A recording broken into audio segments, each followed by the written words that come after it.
So, guys, I want to do a couple of tough stories today, and I do want to talk about something really, really difficult that I was talking to a friend of the family, and she was saying something that my biological mother wants to be in contact with me, and that also my biological mother, who's somebody in her mid 70s, she has paranoia and other mental health issues, and there's some of my relatives saying that maybe I really should reach out to her and have a relationship with her because obviously, it's towards the end of her life, really.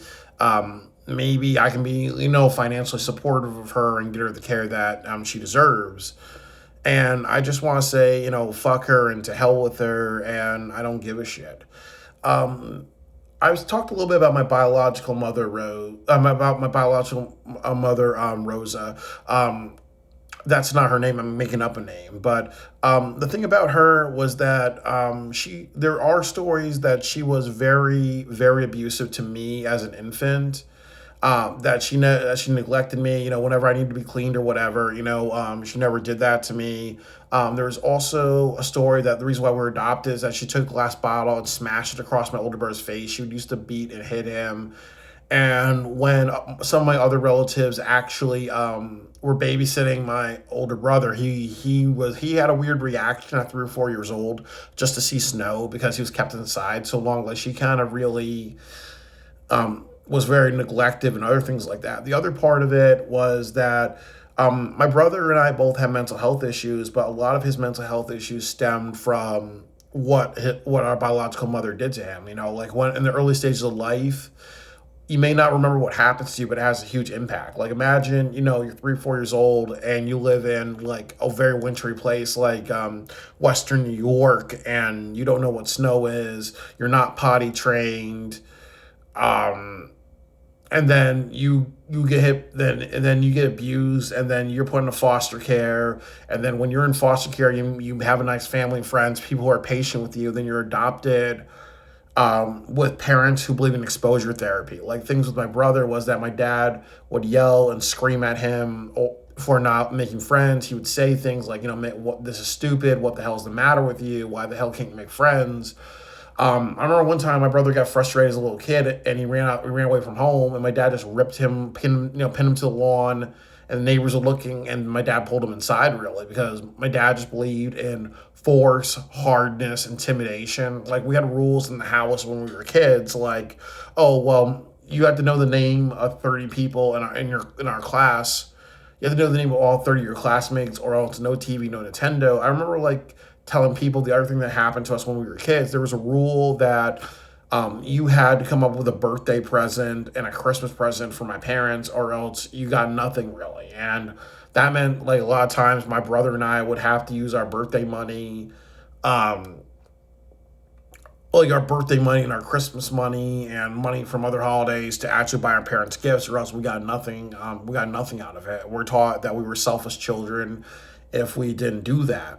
But all that stemmed from this piece of shit mother that I had. And the reason why I also call her a piece of shit is that there's stories that she was beating the hell out of her other children. She was beating the hell out of other babies that she created, really. Um, I also read some paperwork about her that she was a stripper. She got busted a couple of times in illegal raids and other shit like that. And now she's like this born again Christian Catholic woman or whatever. But there are times in our lives where we have to say, you know what, to hell with you.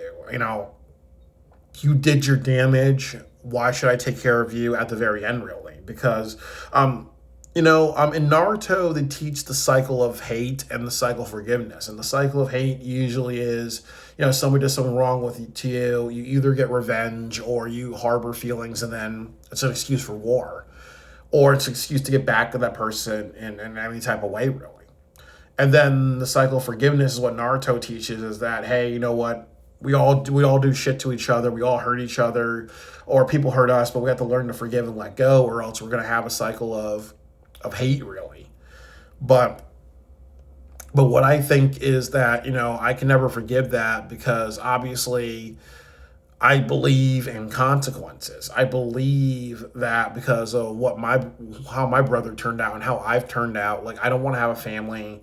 There's many times when I was a kid I didn't want to date girls because I felt that I would treat them horribly because my mother treated me horribly. I remember when I was a kid, I was really insensitive. Like when I remember, like my dad taking me to some theater plays when I was a kid that were really inappropriate, were more for adults, but my dad brought me anyway. But I remember like how sometimes my dad got mad at me for laughing at the jokes where a guy was objectifying women and whatever.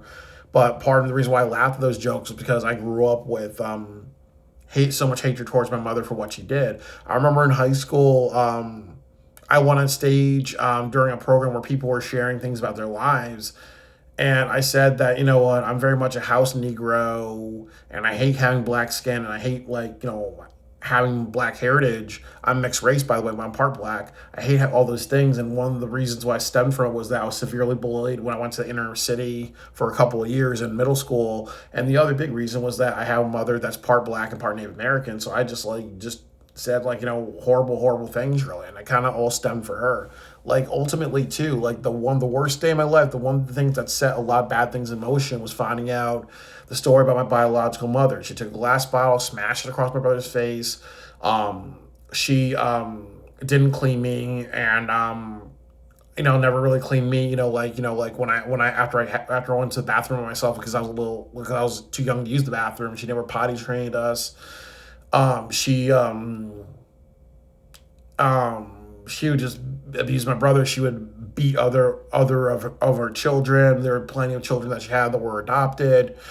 And now there's a lot of people who don't know her past. A lot of people don't know that she may come off as this Christian woman who she may come off as this Christian, born again Christian woman, as this put together person, but no, it's all kind of like a facade, really. It's a double life. Um, and I can't forgive that. And I can't like say, okay, well, bygones be bygones. There's no apology. There's no facing the past, really.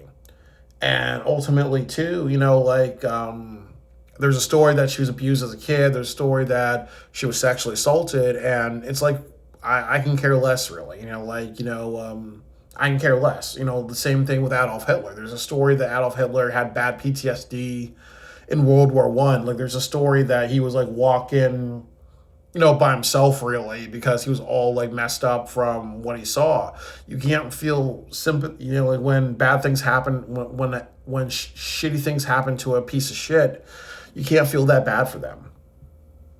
And there's been times in my life where I've hurt many people. There's been times in life where I know that I'm going to spend a few days in hell for the things I've done. There's many times where I've hurt people. I've tried to rebuild. But the one great thing about me is that I acknowledge my past. I accept my past. I've done some things that are unspeakable. But the good news about me is that I look in the mirror and I say, hey, I see the full picture. I'm not trying to be this two-faced, born-again person.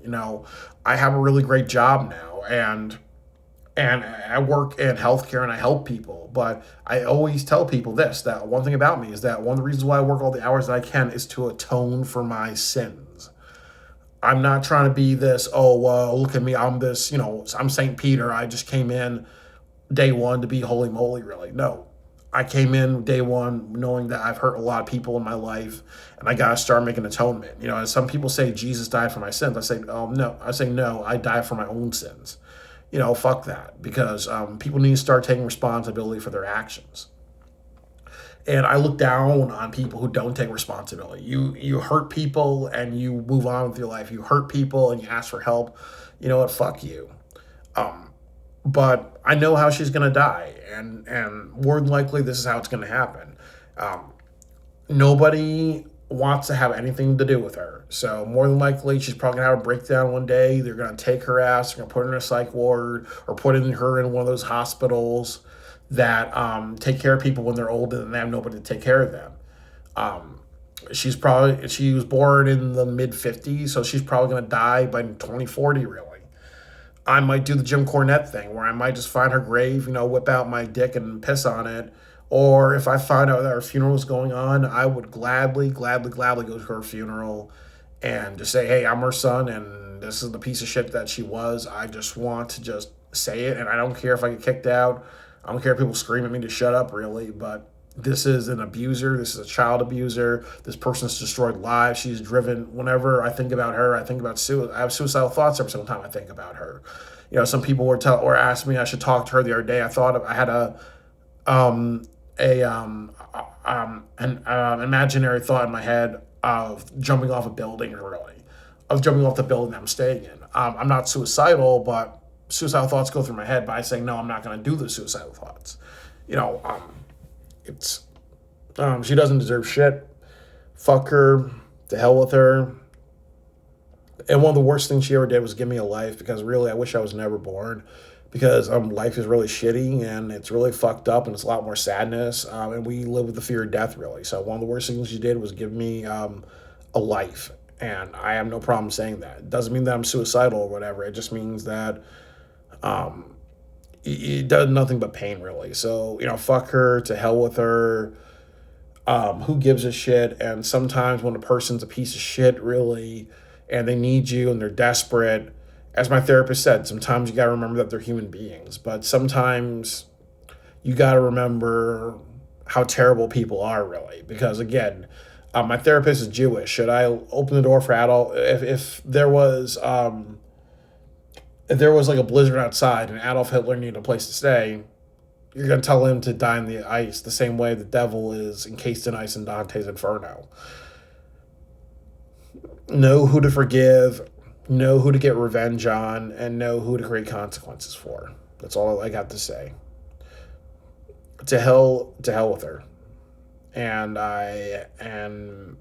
it's deserved.